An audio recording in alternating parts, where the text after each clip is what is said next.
Hey, friends, welcome back to the Homeschool Well podcast. Jenny here today. I'm by myself, and I am going to be telling you about 5 activities I did to keep our homeschool days from being so boring.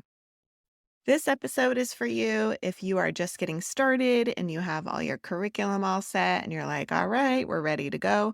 Or even if you've been homeschooling for a while and you're kind of stuck in a rut, this will give you some ideas to switch up your days. So we hope this blesses you today, and let's get started. Hey, I'm Jenny Barr. And I'm Kim Godfrey. We're friends, former teachers, and homeschool moms ourselves who host the Homeschool Well podcast. We talk about topics that are important to homeschool moms so that you can be your child's best teacher.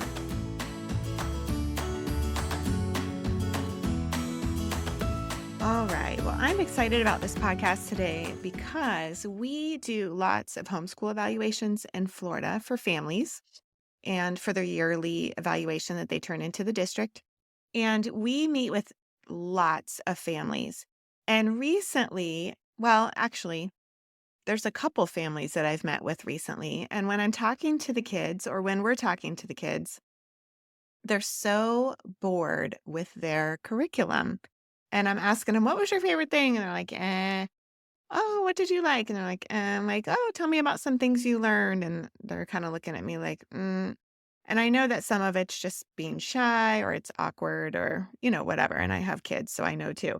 But some of it is like, wow, I wonder if people just get really stuck in a rut and you just can't um, think sometimes to do things creative. And that's kind of how I was for a while too when I first started homeschooling. It was just a lot of work to come up with novel ideas. You got bills to pay, you're cooking, cleaning. I was working from home. Like I just didn't have the brain capacity to come up with cool things that we could do sometimes to put into our days. It's easier just to keep things on autopilot. That's how I am. I like things planned out. I'm like, okay, I know what I'm doing every day, and I just don't have to think too hard about it. But I had very out of the box thinking kids and very active kids. And one of my kids was kind of creative and like a dreamer. And so he didn't like to be doing the same thing every day. And it's good. I felt like my kids deserved to have an education that was fun, right? It didn't need to be drudgery all the time. Not that every single thing is going to be a party, but I think it's important to sprinkle things in so that your kids have things to look forward to. It's not fair to give your kids an education that's just boring. Kids deserve an education that's enriching and exciting and motivating. And it's hard to do all the time, but we're going to give you 5 activities that you can do to sprinkle into your days to make things more exciting. These are things that I did in my homeschool, and it really helped. And I scheduled them in so that every week we had something, and that way it was on my schedule. So I like that, right? I like things scheduled. But my kids, we kind of had things to look forward to. And these aren't field trips or anything. These were things that we did in our home to kind of mix things up a little bit. All right. So, number one for us, and you've heard me talk about this before if you have listened to our podcast, was getting outside in the mornings and exploring. Every morning we went outside, we did bike rides or walks or rode skateboards or something. We were exploring. We live next to a park. And so we would get out and bike ride for like 1 or 2 hours. We have alligators near us. We lived by a lake. And so sometimes we would see alligators, sometimes we would see baby gators. There were different birds that we would see. One morning we saw otters. I mean, there was just always something, and it kept it fun and lively. And that was something we did almost every morning. Now, at first, when I started homeschooling, that is not what I did at all, because when I was a public school teacher, in the mornings is when in class we got done with our really hardcore academics, right? We are always like, okay, in the morning, the kids are fresh. This is when they need to do reading, math, all the things. But in our homeschool, I found that that did not work. Like my kids were full of energy in the morning. And if we got up and got some exercise first, it really helped the day go much smoother and it was fun. We looked forward to it. And so this was definitely something that we loved to do and it really enriched our day. The second thing that we did that really enriched our days and gave us something to look forward to was something that I learned from the Charlotte Mason style of homeschooling. And it was the artist and composer and poet studies that we did. And it sounds so weird, but I never would have imagined that this was something that my boys would have liked, but it really enhanced our schedule. So once a week, we would do one of these studies. We would have a day where we would do an artist study, a day of the week where we did a composer study, and a day of the week where we did a poet study. And it would just be like a 10-15 minute lesson. And we would choose one artist and one composer and one poet to study over a period of time. I mean, I think one year we even studied like Robert Louis Stevenson over the entire year. I think with the poets and the composers, we may have done them by semester, possibly. I can't remember. But it was great. I loved it. It really enriched our day. It was something completely different. It made their brains switch off from like reading to more like the creative side. They were learning about these people. They were learning about history while we studied them. And, like, if we were studying a composer, we would pull it up on YouTube and listen to some of their music. We also ended up going to the Florida Orchestra and hearing some of that music as well later on. So these were just something we did in our house. We just sprinkled it through our week. And so, like, every Tuesday, we would do a poet study. Every Thursday, we might do the artist study. Wednesdays, composers, whatever. And it was just a really quick lesson, but it was just kind of a brain break of the day and something really different. All right, so that was number 2. So number 3 kind of goes along with that. We started doing poetry parties on Tuesday, and it sounds kind of weird, but this was something my kids really looked forward to because we had novel snacks with it. And so anything that I paired with a snack, they were all on board. So I'm going to put the link in the show notes, but Julie Bogart, she wrote Brave Writer, Brave Learner. She has a lot of great curriculum that I used some of the times. She talked about doing poetry tea parties, and I have 2 boys, so we weren't gonna do tea, and it's too hot in Florida, so we were definitely not doing hot tea. But we would end up I just called them poetry parties, and we would have, like, Pepsi and popcorn and pretzels and pudding. Sometimes I did everything that started with P to go with the poetry.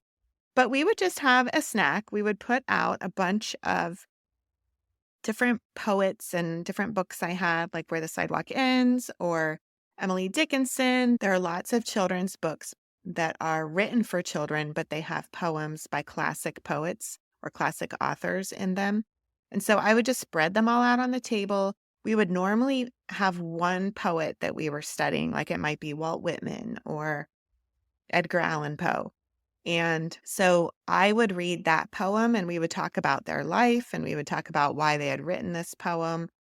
And then they would choose some poems that they either wanted me to read or that they would want to read. And we would just sit there and kind of hang out and read some stuff, maybe 20 minutes, 30 minutes, eat our popcorn, eat our pudding, drink our Pepsi, whatever. But it was something we looked forward to every Tuesday. And this was like our afternoon snack. And my kids really loved it. They're like, "Are we having a poetry party today?" And I tried to do it every Tuesday. So having that on my schedule, I just knew like I needed when I was at the store on Sundays, I just needed to get treats for that on Tuesdays, some kind of special treat that they would be excited about. All right, number 4, I didn't do this all the time, but we would do it some semesters, is that we would just pick up an online class here or there.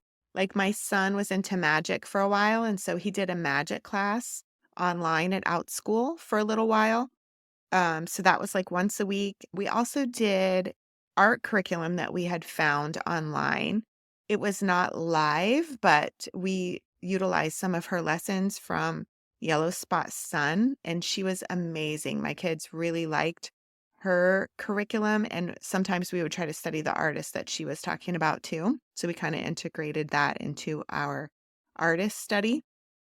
But that was a really great curriculum, so sometimes we would utilize that and do that once a week. And so these are just things that we would try to do and put them into our schedule to make things fun, make things exciting, motivating. And I worked from home, so this was something they could do sometimes without my help. And the last thing, number 5, that we sometimes integrated into our homeschool day, and this wasn't every year, this was something I did like one year. Sometimes we would have like a science experiment day. So once a week, we would do something like this. Like my son was very much into doing experiments all the time. And so I had bought this book of all these experiments, and I told him he could pick one to do once a week because sometimes I had to make sure we had the materials on hand. So let's say for a semester, we would do that where like every Thursday afternoon, he would get to do a science experiment. That was something he looked forward to, and I would have it on my planner so that I knew what I needed to get for that. Something else we did too was a cooking day where we would just have 1 hour a week that we would just put it into our schedule. And I think we had found like a book on the 50 states and different recipes from the 50 states. And so we just put one afternoon a week where we would do a cooking day and make one of those recipes. So I'm going to recap them one more time. Number 1 was getting outside every day. Number 2 was artist, composer, and poet studies. Number 3 was doing a poetry party. Number 4 is picking up an online class here or there. And number 5 is picking a day of the week to do like science experiment day or cooking day or building day or something that your kids are really interested in. These things really made a big impact in my homeschool. It gave me a different relationship with my kids. It wasn't just me pushing curriculum on them. It was things that we were doing together, and it helped it really be more enjoyable, and it helped behavior problems too. I wasn't getting pushback. I was getting like, "Oh, let's finish our math so that we can start our poetry party." So it was really helpful. And if you are finding that you are just needing some help in your homeschool, figuring out how to put fun things into your schedule or how to switch it up a little bit, maybe you're just getting started homeschooling or you're just bored with your curriculum, we can help you switch things up. We have an online community for homeschool moms where we meet weekly. We talk about these things, we share ideas. We help moms find ways to make homeschooling easier, more enjoyable, find resources for them, and all the things. So find that information in our show notes, or you can go to thehomeschoolwell.com and you can join our community right there. You can schedule a discovery call if you're not sure what kind of help you need. And we also have a bunch of free resources on that site, and I will leave that link below as well. Hope this helped you today. And if you have any questions, reach out to us. We are here to help homeschool moms. We love you. All right. Have a great week, and we will see you next week. Bye. Are you looking for a place to connect with other homeschool moms? Well, we have a platform where members gather to support each other throughout their homeschool journeys. Moms just like you. We even have a spot for your kids to interact online in privacy and safety. So head over there and start creating community. Thehomeschoolwell.com.